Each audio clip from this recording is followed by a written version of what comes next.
안녕하십니까? 저는 서울에 사는 30대 남자예요. 저한테 참 특별한 일이 있었어요. 그리고 그 특별한 일만큼이나 특별한 분들을 만나게 되었어요. 오늘 그 이야기를 좀 나눠보려고 해요. 남들은 놀고 먹기 즐기는 20대 청춘을 저는 그리 행복하지 않았어요. 남들만큼 충분히 즐기지를 못했던 것 같아요. 저는 원래 태어나고 자라기를 부산에서 자랐어요.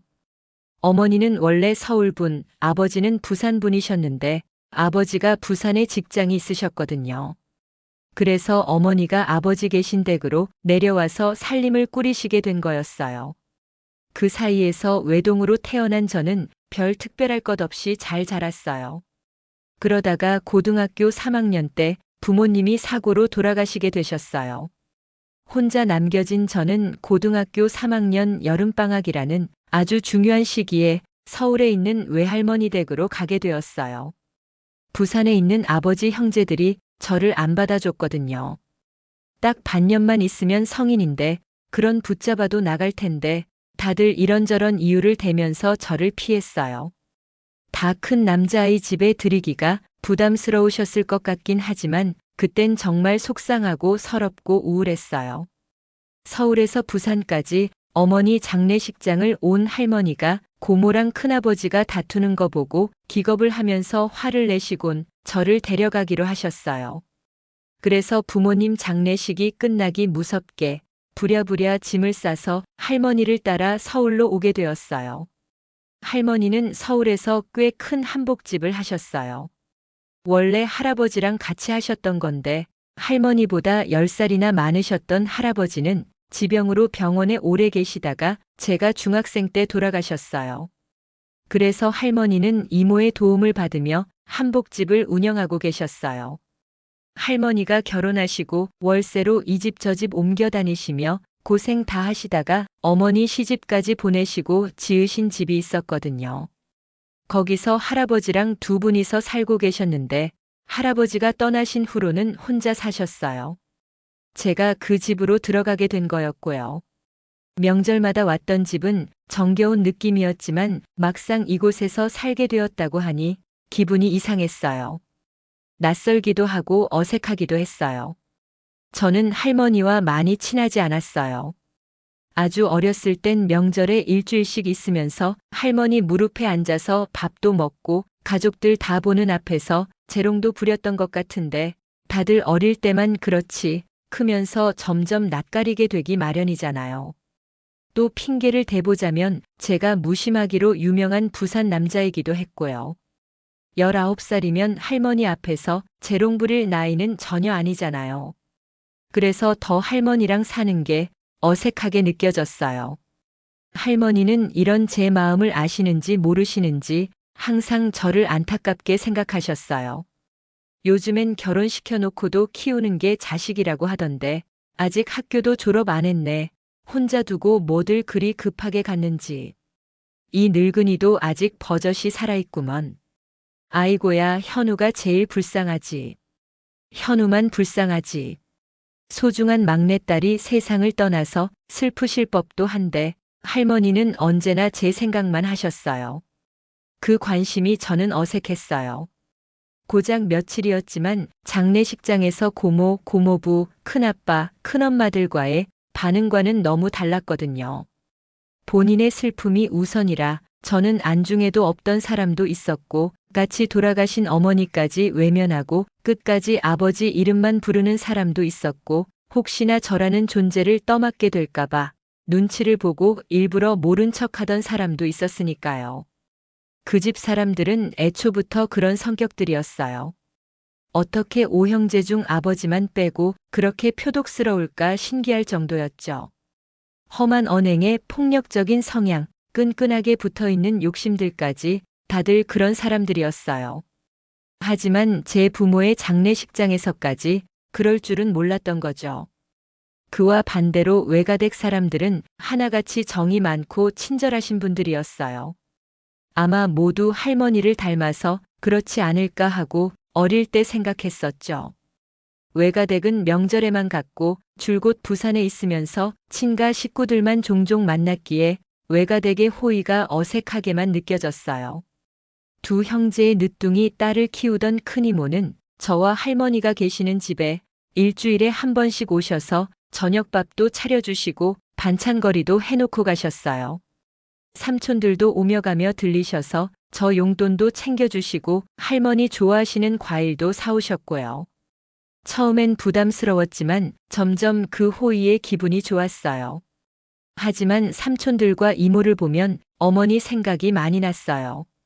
어머니와 판박이처럼 닮으신 할머니를 보면 더욱 그랬고요. 그래서 학교 끝나고 혼자 시간을 때우다가 밤늦게 집에 들어간 적도 있었어요. 하지만 그것도 한 일, 2주 하다가 그만뒀어요. 할머니께서 제가 집에 들어올 때까지 기다리셨거든요.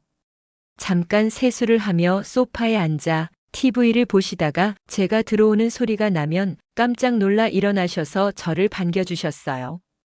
그리고 이렇게 말하셨죠. 우리 현우 밥은 먹었어? 그때부터 그냥 받아들이기로 했어요. 제 부모님이 세상을 떠났다는 것도, 그중 가장 많이 사랑했던 어머니가 할머니와 닮았다는 것도, 그리고 그런 할머니를 보면 어머니 생각이 나서 마음이 아픈 것도 그냥 다 받아들이고 피하지 않기로 했어요. 아, 또 하나 받아들인 것은 제 학교 생활이었어요. 고등학교 3학년 2학기에 전학을 온 저는 학급 애들한테 딱히 관심의 대상이 아니었어요. 그럴 만도 하죠. 저보다는 본인들이 대학을 가느냐 못 가느냐가 훨씬 중요할 때이니 저 같은 건 있던 말던 신경도 안 쓰였겠죠. 서울 애들과 다르게 부산 사람인 제가 심하게 사투리를 쓰니 그걸로 좀 신기해하긴 했지만 잠깐뿐이었어요. 그래서 저는 아직도 서울 고등학교에 친한 동창이 단 한 명도 없어요. 저 부산에서는 초중고 같이 나온 오랜 친구들도 여러 명 있었고 다른 학교 친구들하고도 친하게 지내고 학원에서 사귄 친구들도 있어서 친구가 정말 많았거든요. 친구 없는 외로움 같은 거 전혀 모르고 살았는데 서울로 전학 간 그 반년 동안 너무너무 외로웠어요. 하지만 저도 그땐 큰일 겪었으니 친구 사귀고 하하호호 놀 기분도 아니었기에 그냥 꼬박꼬박 학교 나가는 거에 의의를 두고 친구 사귀는 건 일찌감치 포기했어요. 그리고 이 외로움과 우울함에 적응해 갔어요. 부모도 친구도 없는 제가 이 세상에서 완전하게 혼자가 되었구나 생각할 때 제게 한 줄기 빛이 되셨던 분이 바로 할머니셨어요. 어머니와 닮은 웃음을 보여주시며 언제나 따뜻한 밥상을 차려주시고 제가 등교할 때 하교할 때 하루도 빠짐없이 저를 배웅해 주시던 할머니가 제게 큰 위로가 되었어요. 이제 시간이 오래 지났으니 할 수 있는 말인데 그때 정말 할머니가 안 계셨다면 저는 극단적인 선택을 했을지도 모를 정도로 많이 힘들었어요. 부모님이 살아계실 땐 대학교에 가고 싶었어요. 공부도 열심히 했고 가고 싶은 학교, 학과도 정해졌어요. 그런데 부모님 돌아가시고 사는 집도 학교도 옮기게 되면서 대학에 대한 생각은 전혀 안 들더라고요. 무기력했다는 표현이 맞을 것 같아요. 그래서 그냥 대학교는 가지 않기로 결정했어요. 그 선택은 아직까지도 후회는 없어요. 고등학교 졸업하고는 할머니를 따라다녔어요. 할머니랑 같이 산 지 반년이 지난 그때부터는 할머니를 거의 부모님만큼이나 따르고 의지하게 되었어요. 할머니 한복집 나가시는 것 따라다니면서 일 도와드리고 운전해드리곤 했어요. 20살 여름에 공익 근무 시작하고 끝날 때까지 쭉 그렇게 했어요. 그리고 공익 근무를 막 마쳤을 때였어요. 현우야, 너 할머니 밑에서 일 배워볼래? 지금껏 줄곧 할머니를 쫓아다니기는 했지만 제대로 일을 배운 건 아니었어요. 그냥 한복집 직원분들하고 같이 매장 정리나 손님 응대 같은 간단한 것들만 했었거든요. 한복집에 전혀 관심도 없었고 일을 배우고 싶은 욕심도 없었어요. 그런데 아마 할머니께서는 내심 제가 걱정이 되셨나 봐요. 대학도 안 나오고 친구도 없는 놈이 사람 구실이나 할까 싶으셨겠죠. 아마 그래서 제게 한복집을 물려주실 생각이었던 것 같아요. 저는 한번 배워보겠다고 했어요. 할머니 마음이 감사했고 저도 딱히 미래 계획이 있었던 게 아니었거든요. 뭐든 지금보다는 낫지 않을까 하는 마음에 할머니를 따랐어요. 그렇게 한 달쯤 된 어느 날이었어요. 주말 아침 할머니랑 아침밥을 먹고 있는데 삼촌들하고 이모가 찾아왔어요. 할머니 댁에 올 때 언제나 양손이 무겁던 분들이 어쩐 일로 다들 빈손이었어요. 그리고 어쩐지 표정들도 평소 같지 않았어요. 떨떠름한 표정을 감추려 억지로 입꼬리를 올리고 있는 것 같아 보이기도 했고 제 눈치를 보는 것 같기도 했고요. 다들 어쩐 일이냐? 어머니 식사 다 하시면 그때 얘기해요. 저희 거실에 있을게요. 할머니는 혀를 끌끌 차셨어요. 삼촌들이랑 이모가 왜 왔는지 아시는 눈치였어요. 제가 낄 자리가 아닌 것 같아서 밥을 먹고 곧장 방으로 들어가 있었어요. 그런데 거실 소리가 방 안까지 다 들리더라고요. 대화의 주제는 바로 한복집 그리고 저였어요. 어떻게 한복집을 저한테 물려줄 수 있냐는 반발이었어요. 삼촌들과 이모는 그동안 저마다 했던 공을 내세우기 시작했어요. 큰 삼촌은 용돈과 공부 잘하는 자식들을 내세웠고 작은 삼촌은 어릴 때 얘기를 하며 몸이 안 좋은 외숙모 얘기까지 했어요. 이모는 그동안 한복집 도왔던 얘기를 했고요. 그 얘기를 듣고 있던 저는 끼면 안 될 자리에 낀 것 같은 기분이 들어 마음이 불편했어요. 가만히 얘기를 듣던 할머니가 호통을 치셨어요. 니들은 지금 니들 밥벌이 다 하고 있는데 현우가 제일 불쌍하지도 않냐? 부모도 없이 혼자 타양 와서 저렇게 사는 게가 안 불쌍하면 너희들이 사람이 아니지. 그럼 니들은 삼촌, 이모 탈 자격도 없는 것들이지. 현우 아니었어도 니들한테 한복집 물려줄 생각 없었다. 착각들 하지 마라.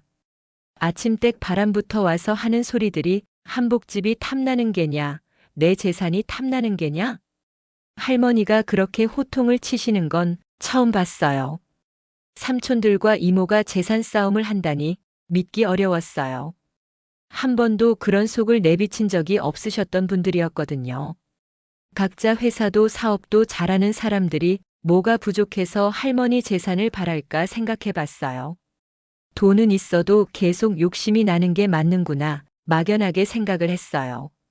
그렇게 또 한 6개월 정도 할머니 밑에서 일을 배우던 어느 날이었어요. 정말 갑자기 할머니께서 일을 하시다가 쓰러지셨어요. 일을 하시다가 혈압이 올라 기절하신 것 같은데 병원으로 이송되신 다음에도 깨어나실 생각을 안 하셨어요. 그렇게 보름 동안 눈 한 번 안 뜨시다가 결국 세상을 떠나셨어요. 갑작스러운 할머니의 죽음에 많은 사람들이 슬퍼했어요. 만일 의지했던 할머니마저 돌아가시다니 속이 울렁거릴 정도로 울었어요. 슬퍼만 하던 아직 어린 저와 다르게 삼촌들과 이모는 그 와중에도 빠르게 머리를 굴렸나 봐요. 장례식 치른 바로 다음 날부터 한복집에 이모와 외숙모들이 나오기 시작했어요. 그동안 고생했다, 현우야. 이제 가봐. 아, 이제 집도 옮겨야지. 할머니도 안 계신데 할머니 집에서 살면 좀 그렇잖아. 그렇지, 그 집에 큰 삼촌 댁이 들어가서 살 것 같아. 그럼 현우도 여러 가지로 불편할 거고. 큰 삼촌이 너 독립할 수 있도록 챙겨주실 테니까 너무 걱정 말고. 혹시 우리 현우 서운한 거 아니지? 그렇게 저는 한순간에 한복집에서도 집에서도 쫓겨나게 되었어요.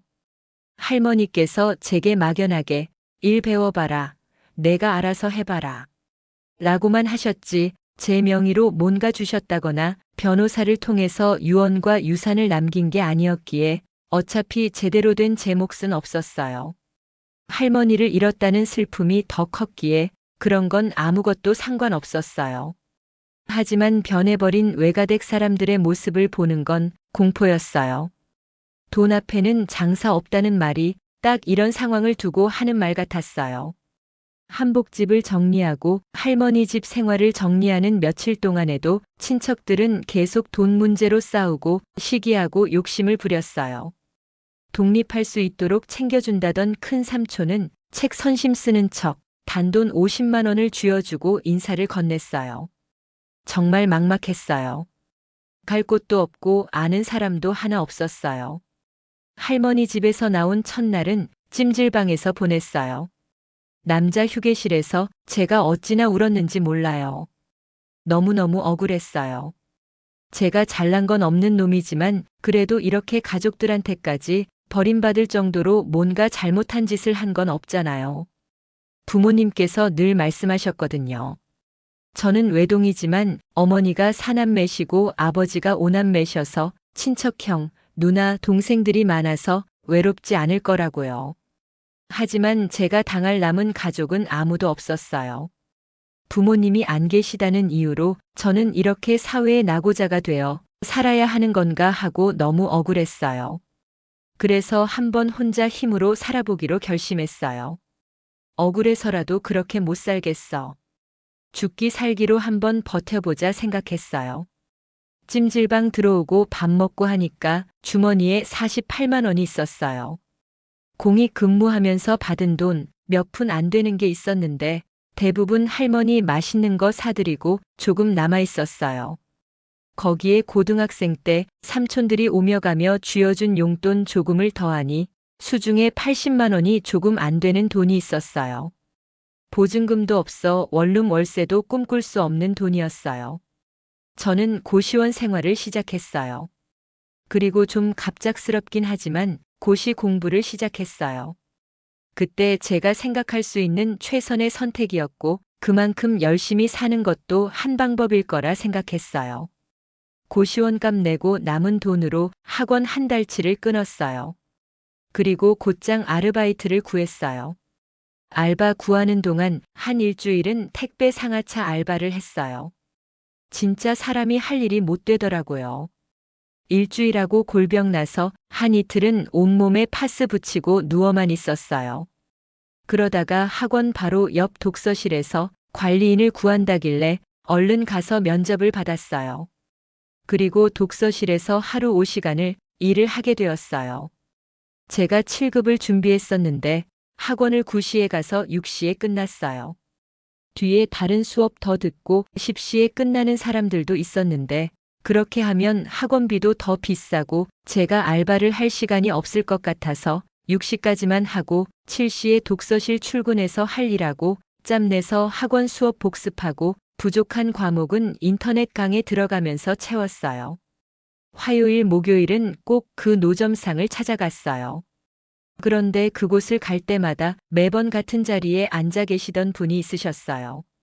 바로 노점상과 신호등 그 사이에서 떡과 나물을 파시던 할머니셨어요. 다 공부하는 곳이라 고시생들만 들끓는 곳이라 떡이나 나물이 잘 팔리지 않을 텐데 할머니는 그 자리에 항상 계셨어요. 다른 날은 모르겠지만 적어도 제가 노점상을 가는 화요일과 목요일은 꼭 계셨어요. 그냥 별 생각 없이 지나칠 수 있었는데 왜인지 그 할머니를 지나칠 때면 발걸음이 멈칫했어요. 그 할머니가 저희 할머니가 신으시던 신발과 비슷한 신발을 신고 계셨거든요. 그냥 연세 있는 할머니들이 가지고 계시는 검은색 털이 있는 신발이었는데 할머니를 떠난 지 얼마 안 되었을 때라 그랬나 자꾸 눈길이 가고 할머니 생각이 났어요. 뽀글뽀글 파마를 하고 삐죽삐죽 흰머리들이 난 것도 저희 할머니와 닮으셨더라고요. 이 추운 날 저 떡이랑 나물은 다 팔고 들어가시는 걸까 걱정이 되기도 했어요. 그러던 어느 날이었어요. 그날은 월요일이었어요. 평소 같으면 떡볶이 말고 분식 음식점에서 라면이라도 하나 사 먹고 들어갈 날인데 그날따라 떡볶이가 먹고 싶더라고요. 그래서 화요일, 목요일에만 가는 그 노점상으로 향했어요. 그날도 어김없이 나물을 파는 할머니가 나와 계셨어요. 떡볶이 한 접시를 비워가던 차였어요. 아침부터 하늘이 흐리멍텅하더니 비가 한두 방울 떨어지기 시작했어요. 나물 할머니께서 급하게 일어나시며 나물들과 떡을 봉지에 담으셨어요. 그 사이 빗방울은 더욱 거세지기 시작했고요. 저도 우산이 없는 같은 처지였지만 할머니를 거들었어요. 할머니를 도와서 봉지에 나물을 담고 바퀴가 달린 장바구니 같은 가방에 떡과 나물을 담았어요. 할머니는 앉아 계시던 작은 의자까지 장바구니 손잡이 부분에 있는 고리에 걸으셨어요. 할머니 잠시만요. 이쪽에 잠깐 계세요. 이미 빗방울은 거세졌는데 할머니가 그냥 가려고 하시길래 저는 황급히 할머니를 멈춰 세웠어요. 바로 앞에 있는 약국 천막 밑에서 잠시 기다리시라고 한 뒤 저는 편의점으로 뛰어갔어요. 그리고 긴 우산을 하나 사서 다시 할머니께 갔어요. 할머니, 이거 쓰고 가세요. 비가 많이 와서 그냥 가시면 비 다 맞을 거예요. 그러다 감기 걸리셔요. 이거 챙겨가세요. 저는 할머니 손에 우산을 쥐어주고 독서실로 비를 맞으며 뛰어갔어요. 편의점 우산이면 떡볶이 한 접시를 먹을 수 있는 돈이었어요. 당시 돈이 궁한 저에게는 그 3,000원이 귀했지만 전혀 아깝지는 않았어요. 오히려 제가 비 오던 그 순간에 그곳에 있어서 다행이라고 생각했어요. 비는 그 다음 날까지 쏟아졌어요. 줄기차게 내리던 비는 수요일 늦은 밤이 되어서야 멈췄어요. 목요일이 되었고 저는 노점상으로 향했어요. 비가 안 오니 할머니께서 나와 계셨어요. 할머니, 그날 잘 들어가셨어요? 비가 많이 와서 계속 못 나오셨죠? 총각, 내가 드디어 만나네. 이거 받아가요. 할머니는 저를 보시자마자 환하게 웃으셨어요. 그 환한 웃음이 저희 할머니와 많이 닮아서 마음이 뭉클해지기도 잠시. 할머니는 제게 무언가를 건네셨어요. 다름 아닌 제가 사드린 우산과 콩, 빰, 대추 같은 것들이 콕콕 박힌 영양찰떡을 주셨어요. 제가 떡은 꿀떡 아니면 가래떡 이런 것밖에 모르는 사람인데 영양찰떡은 알고 있거든요. 저희 어머니가 엄청 좋아하시던 떡이었어요. 그걸 너무 좋아하셔서 어릴 때는 할머니께서 어머니한테 직접 만들어 주신 적도 있다고 하셨죠. 아, 젊은 사람들은 이런 떡 안 먹나? 아니요, 할머니. 먹어요. 저 떡 좋아해요. 정말 감사합니다. 정말 감사해요. 잘 먹을게요, 할머니. 제가 떡 좋아한다는 말을 하니 할머니는 또 환하게 웃으셨어요. 그냥 가려는데 발길이 떨어지지 않더라고요. 할머니, 시금치 얼마예요? 왜? 사려고? 그냥 가져가요. 아니에요. 저 오늘 정말 시금치 사려고 했거든요. 3,000원어치만 주세요.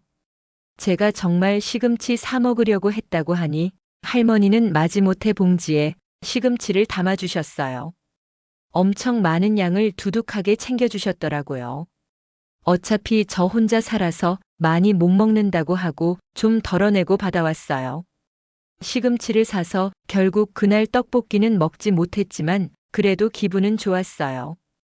독서실 퇴근하고 고시원 공용 주방에서 시금치를 씻어내고 살짝 데쳐서 소금과 참기름을 버무려서 밥이랑 비벼 먹었어요.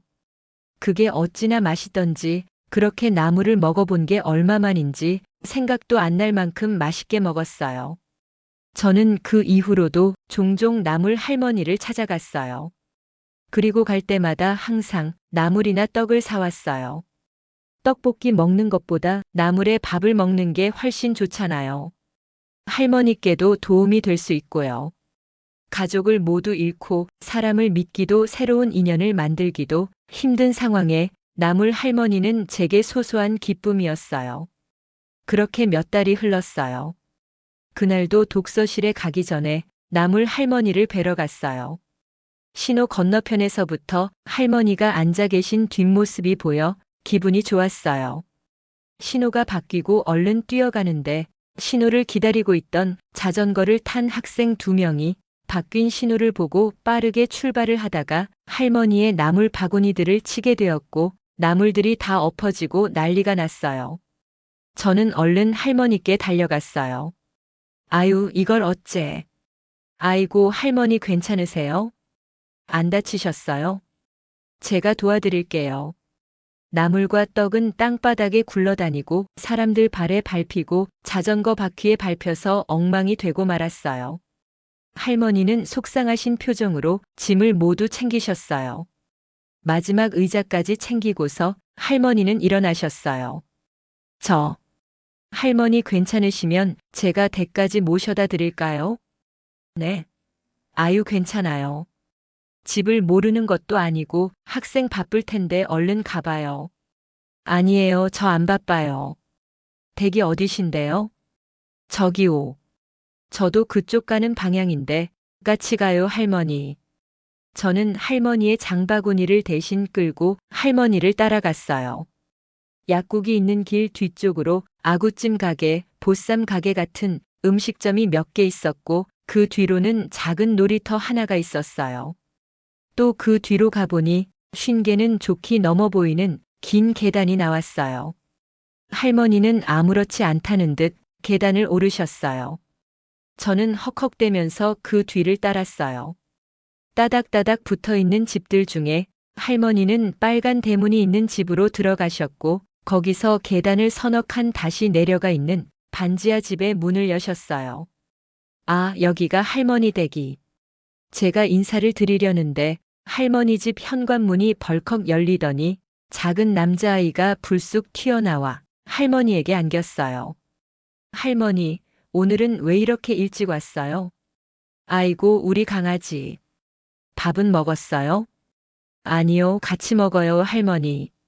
할머니 품에서 한참 얼굴을 비비던 아이는 저를 발견하고는 할머니 뒤로 숨었어요. 아직 학교도 가지 않은 어린 아이였어요. 안녕.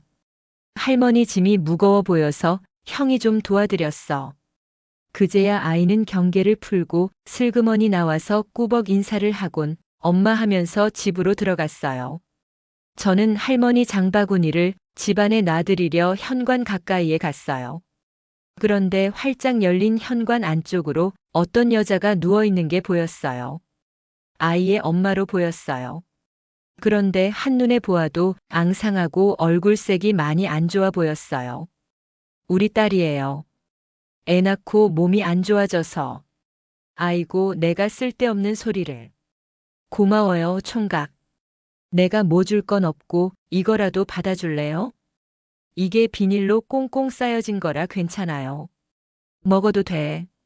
할머니는 장바구니 안에서 그나마 상태가 좋은 떡을 제게 주셨어요. 저는 감사하다는 인사를 드리고 떡을 꼭 품에 안고 독서실로 향했어요.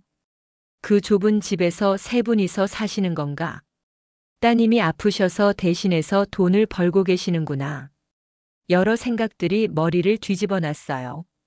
할머니의 사정을 알고 나니 마음이 더 안 좋았어요. 그래서 제 코가 석자지만 그 다음부터는 할머니를 조금 더 챙겨드리려고 노력했어요. 날이 더운 날은 목 마시시려고 음료수를 사다 드리기도 했고 날이 추운 날은 핫팩을 드리기도 했어요. 그렇게 꼬박 1년이 흘렀어요. 어느 순간부터 할머니의 모습은 보이지 않았어요. 노점상 떡볶이집 아주머니께 여쭤봐도 모른다고 하셨어요. 혹시 어디가 아프신 건 아닐까, 무슨 일이 생기셨나 걱정이 되었어요. 혹시나 마주칠까 할머니 댁 앞에서 서성인 적도 있었지만 할머니를 뵙지는 못했어요. 집까지 가보기엔 저는 할머니와 아무 사이가 아니었으니까 부담스러워 하실 것 같아서 그만뒀어요. 그렇게 걱정을 하다가 두 번째 보는 시험 날이 다가왔고 시험에 열중할수록 할머니의 기억은 자연스레 잊혀져 갔어요. 저는 꼬박 2년 반을 공부한 끝에 시험에 붙었어요. 그렇게 7급 공무원이 되었어요. 희망이 없던 제 삶에 하나의 꿈을 꾸고 그 꿈을 이루게 되니까 그 다음 꿈은 자연스럽게 생겼어요. 작은 목표부터 차곡차곡 쌓아갔어요. 요일은 6시 40분에 수업을 마쳤어요. 그럼 20분 동안 빠르게 저녁을 해결하고 독서실에 가야만 했어요. 돈이 없기도 했고 저녁을 너무 든든하게 먹으면 밤에 너무 졸리더라고요. 그래서 선택하게 된 저녁 메뉴는 떡볶이였어요. 학원 건너편 노점상 떡볶이집이었는데 아주머니가 인심이 후하셔서 저 같은 고시생들한테 떡볶이도 많이 주시고 거기 작은 꼬마 김밥이 맛있어서 화요일목. 취직을 하고서도 1년은 고시원에서 생활을 했어요. 그리고 대출을 받아 전셋집을 얻어서 들어갔어요. 그러면서 취미 생활도 시작하게 되었어요. 혼자 자전거도 타러 다니고 테니스도 쳐보고 꿈만 꿨던 혼자 영화관에서 영화 보는 것도 해보았어요. 직장 사람들도 다 좋은 분들이셨어요. 제가 친척들한테 한 번 대인 후로 사람을 믿기가 정말 힘들더라고요. 혹시 저 사람도 내가 걸림돌이 되면 가차없이 버리진 않을까 하는 의심도 들었고 저에게 비추는 호의가 순수한 호의인지 따져보기도 했어요. 그런데 이렇게 사니까 저만 힘들더라고요. 저만 스트레스 받고 저만 마음이 불편하더라고요. 그리고 그렇게 의심할 만큼 제 직장 동료들이 제게 해를 끼치거나 나쁜 짓을 한 것도 아니었고요. 그래서 그냥 마음의 문을 열기로 했어요. 그리고 이렇게 열린 마음에 불쑥 찾아온 사람이 하나 있었어요. 같이 일하는 동료 중에 저보다 3살 많은 형이 있었어요.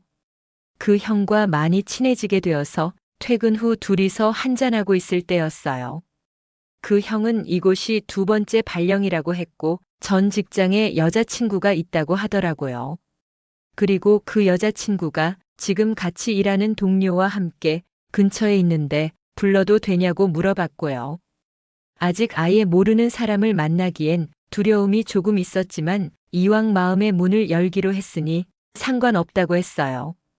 그렇게 형의 여자친구분과 다른 여자 한 분이 저희가 있는 가게로 왔어요. 그리고 저는 형 여자친구분과 함께 온 그 여자분께 첫눈에 반하고 말았어요. 저 그때까지 연애 한 번 해본 적 없는 사람이었어요. 고시학원 다닐 때 고백을 한 번 받아보긴 했는데 하루 한 끼에 3,000원 쓰는 놈이 무슨 연애냐 싶어서 거절했었어요. 직장에 계신 분들은 대부분 남자분들이라 한 번도 이성과의 교류가 없었고요. 그래서 그 첫 만남이 더욱 어색하고 더욱 신선했고 더욱 설레었던 것 같아요. 저는 첫눈에 반한 그녀와 어떻게든 가까워지고 싶었어요. 그래서 은근슬쩍 같이 일하는 형한테 그녀의 안부를 물어보기도 하고 형이랑 둘이 술 한잔 하자며 어떻게든 기회를 만들어 보았어요. 그러니까 이 형이 당연히 눈치를 챘겠죠. 형이 도와주겠다며 참 노력을 많이 했어요. 일 없는 주말에 형과 형 여자친구분과 저와 그녀 넷이 모여서 영화도 보고 같이 술도 한잔하고 게임도 하면서 많이 가까워졌어요. 그녀는 예쁜 외모만큼이나 마음씨도 예쁜 사람이었어요. 가까워진 후에 알게 된 건데 20살부터 고시 공부하다가 21살 때 아버지가 돌아가시면서 집안이 어려워져서 직장 다니다가 직장 다니면서 고시 공부 다시 해서 합격했다고 했어요. 어머니랑 둘이 사는데 어머니에 대한 애정도 크고 어머니를 생각하는 마음씨도 예뻤어요. 어디를 가든지 직원들이나 알바생들한테 상냥하게 대했고 뭔가 잘못되면 정중하게 말할 줄 아는 사람이었어요. 이렇게 매력적인 사람한테 어느 누가 반하지 않겠나요? 저는 용기를 내서 그녀에게 고백을 했어요. 그녀도 제가 마음에 있었다고 하더라고요.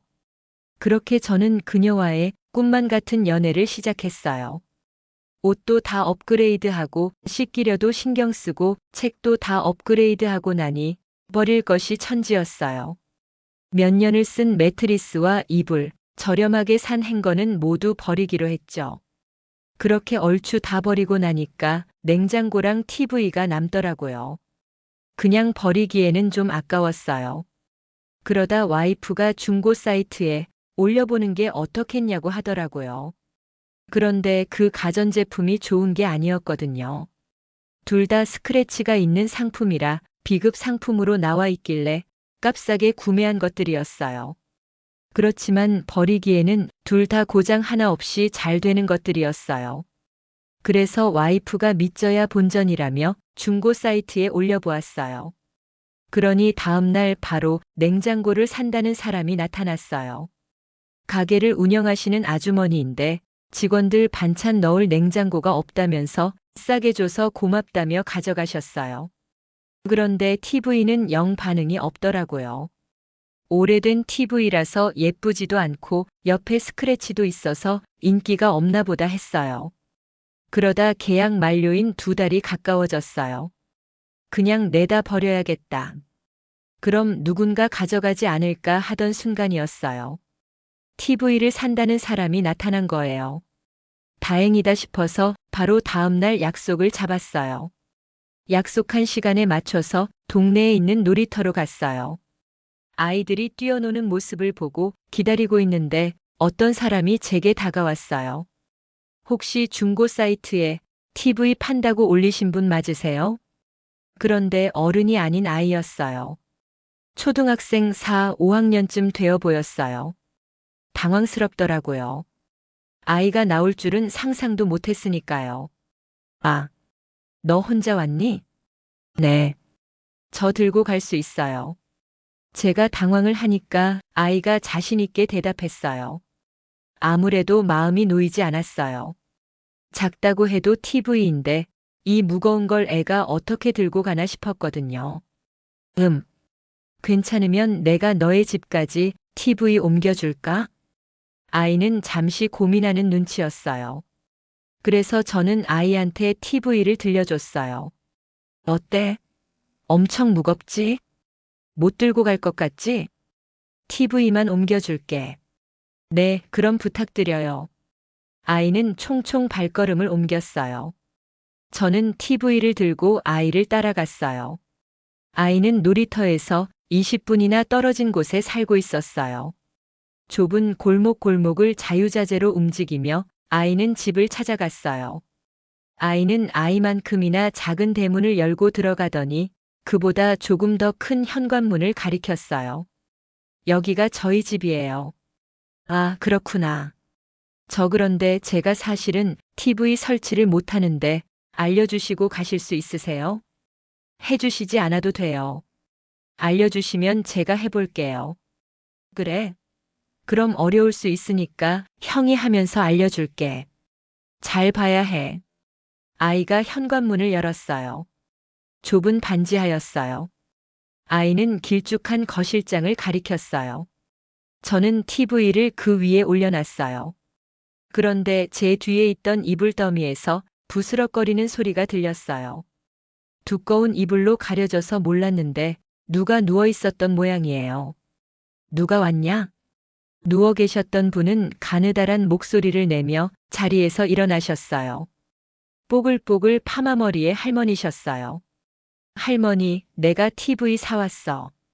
아이가 신난 목소리로 불을 켰어요.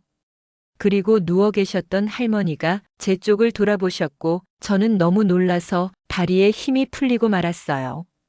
제 눈앞에 계신 할머니가 바로 그 나물 할머니신 거예요. 할머니도 저를 한참 쳐다보시더니 눈을 동그랗게 뜨셨어요. 할머니 맞으시죠?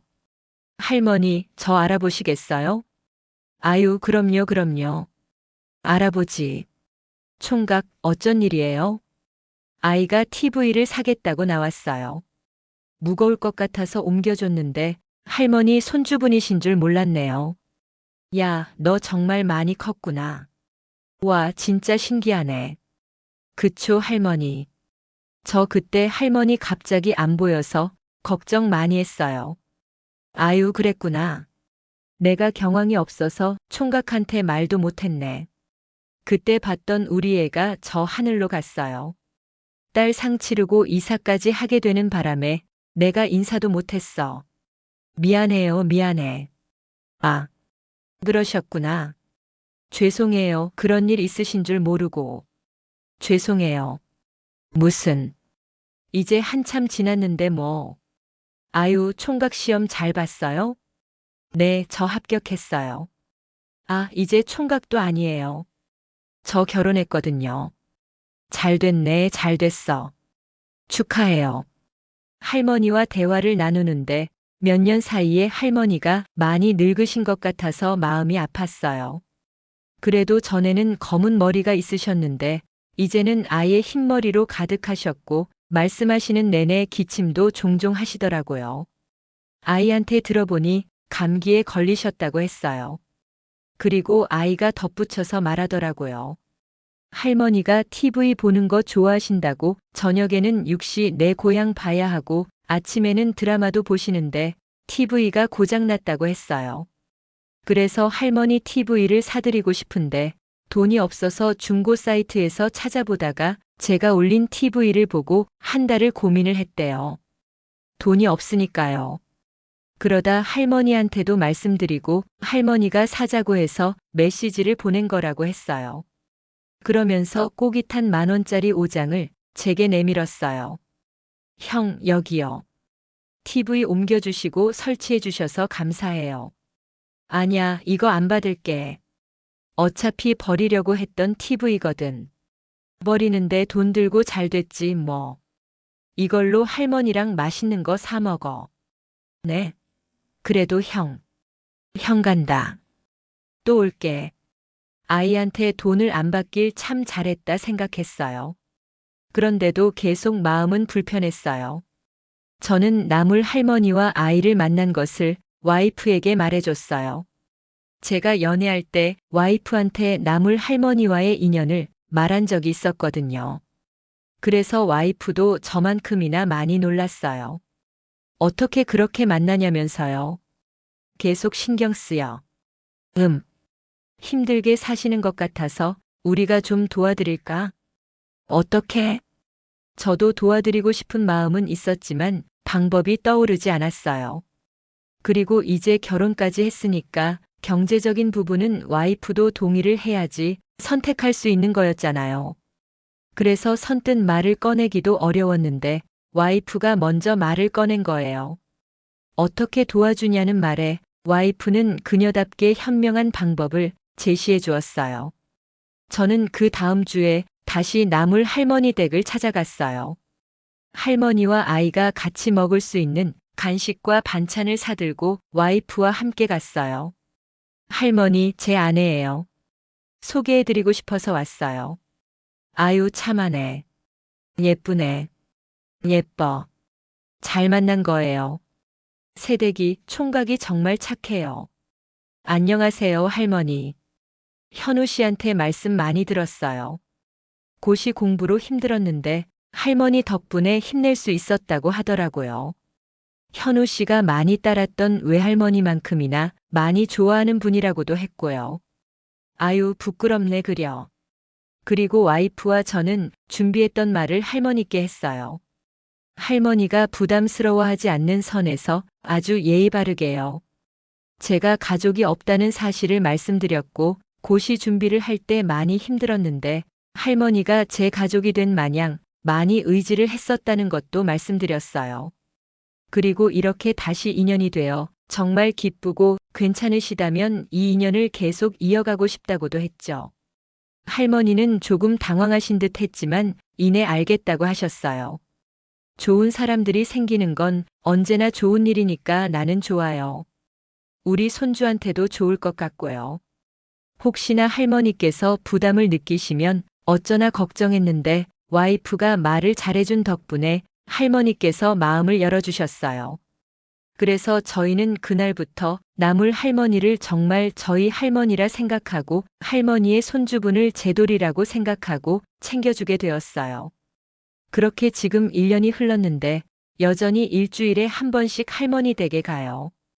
가서 할머니 손주는 숙제도 도와주고 가끔 장난감도 사다 주고 옷도 사다 줘요. 그리고 할머니 좋아하시는 과일, 떡도 사다 드리고 가서 안마도 해드려요.